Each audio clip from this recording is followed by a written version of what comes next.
Oke, Assalamualaikum warahmatullahi wabarakatuh. Waalaikumsalam warahmatullahi wabarakatuh. Oke, di sini kita dari kelompok 8 akan mempresentasikan hasil kerja kami, yaitu tentang peristiwa penting Perang Salib.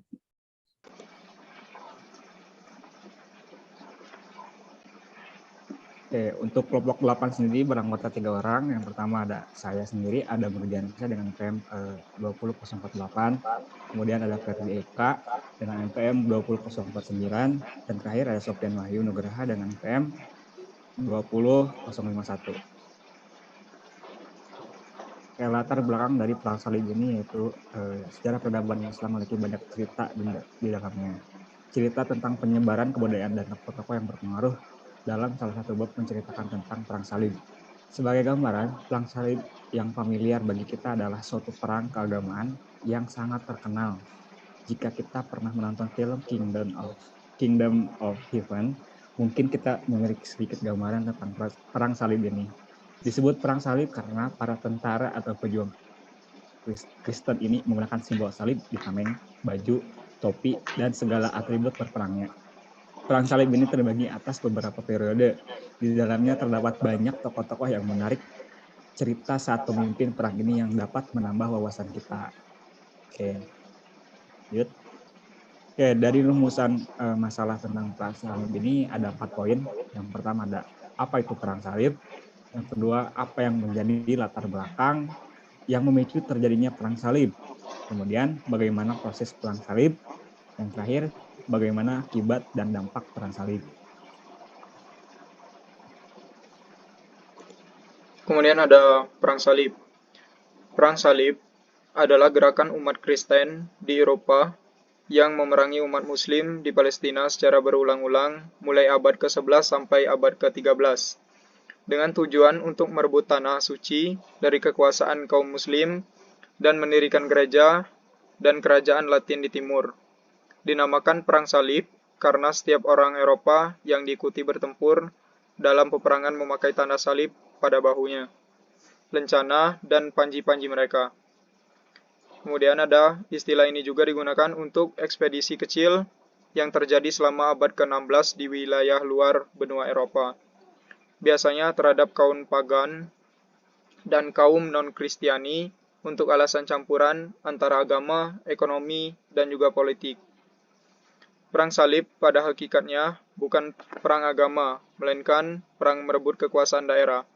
Hal ini dibuktikan bahwa tentara salib dan tentara muslim saling bertukar ilmu pengetahuan.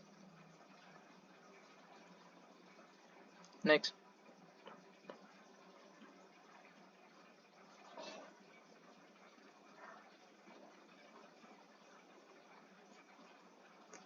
Penyebab terjadinya perang salib.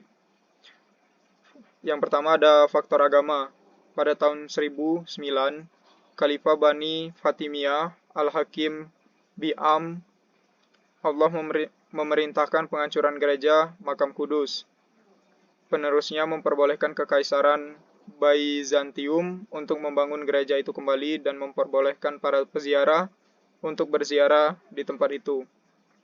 Akan tetapi, banyak laporan yang beredar di barat tentang kekejaman kaum muslim terhadap para peziarah Kristen. Laporan yang didapat pada para peziarah yang pulang ini kemudian memainkan peranan penting dalam perkembangan perang salib pada akhir abad itu. Yang kedua ada faktor politik. Kekalahan Bizantium sejak tahun 330 Masehi disebut Konstantinopel atau sekarang Istanbul, Turki. Pada tahun 1071 Masehi di Manzikert, Malazgirt atau Malashid, Armenia, dan Asia Kecil jatuh ke bawah kekuasaan Saljuk, mendorong Kaisar Aleksus I Komnensus atau Kaisar Konstantinopel meminta bantuan seperti yang sudah dipaparkan di atas kepada Paus Urbanus II untuk mengembangkan kekuasaannya di daerah-daerah penduduk dinasti Suljuk. Yang ketiga ada faktor sosial ekonomi, yang dimana pedagang-pedagang besar di pantai timur Laut Tengah, terutama di terutama yang berada di kota Venezia, Genoa, dan Pisa, berambisi untuk menguasai kota-kota dagang di sepanjang pantai timur dan selatan Laut Tengah sehingga rela menanggung sebagian dana perang salib.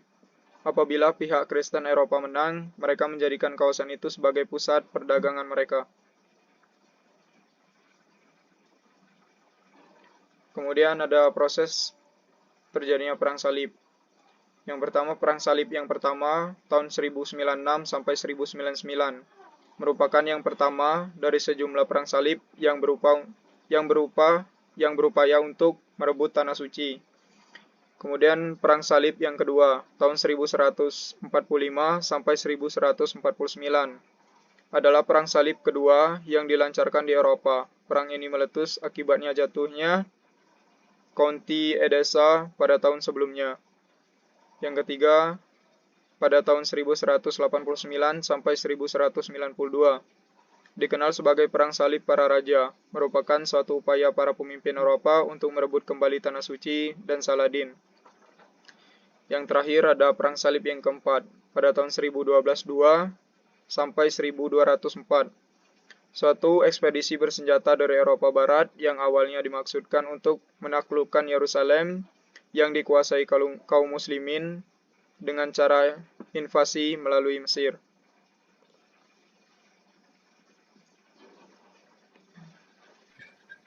Akibat Perang Salib. Perang Salib pertama melepaskan gelombang semangat perasaan paling suci sendiri untuk diekspresikan dengan pembantaian terhadap orang-orang Yahudi yang menyertai pergerakan tentang salib melintasi Eropa dan juga perlakuan kasar terhadap pemeluk Kristen Ortodoks Timur. Kekerasan terhadap Kristen Ortodoks Timur ini berpuncak pada penjarahan kota Konstantinopel pada tahun 1024, di mana seluruh kekuatan tentang salib ikut serta. Selama terjadinya serangan-serangan terhadap orang Yahudi, pendeta lokal dan orang Kristen berupaya melindungi orang Yahudi dari pasukan salib yang melintas. Orang Yahudi seringkali diberikan perlindungan di dalam gereja atau bangunan Kristen lainnya. Akan tetapi, massa yang beringas selalu menerobos masuk dan membunuh mereka tanpa pandang bulu. Adapun kesimpulan dari Perang Salib merupakan kumpulan gelombang dari pertikaian agama bersenjata yang dimulai oleh kaum Kristiani pada periode 1095 sampai 1291. Biasanya direstui oleh paus atas nama agama Kristen, dengan tujuan untuk menguasai kembali Yerusalem dan Tanah Suci dari kekuasaan kaum Muslim. Awalnya diluncurkan sebagai jawaban atas permintaan dari Kekaisaran Bizantium yang beragama Kristen Ortodoks untuk melawan ekspansi dari dinasti Seljuk yang beragama Islam ke Anatolia. Perang salib ini juga dipengaruhi oleh faktor agama, politik, dan ekonomi. Beberapa tokoh yang terkenal dalam perang salib ini adalah Abu Ali Mansur, Tariqul Hakim Kiliz Arsalan, Imaduddin Janki, Nuruddin Mahmud, As-Suddin Syirkuh, Hasan al-Sabbah, Salahuddin al-Ayyubi, Al-Malik al-Adil Sayfuddin, Al-Malik al-Kamil Muhammad, Al-Malik al-Jahir Baizbar, Paus Urbanus II, Petrus Helminth, Bohemond I, Alexus I Comnenus, Robert II of Flanders, Godfrey de Bouillon, Guy de Langstan, Richard de Lienhard, Frederick II, Paus Incon III, Edward I, Vlad Dracula.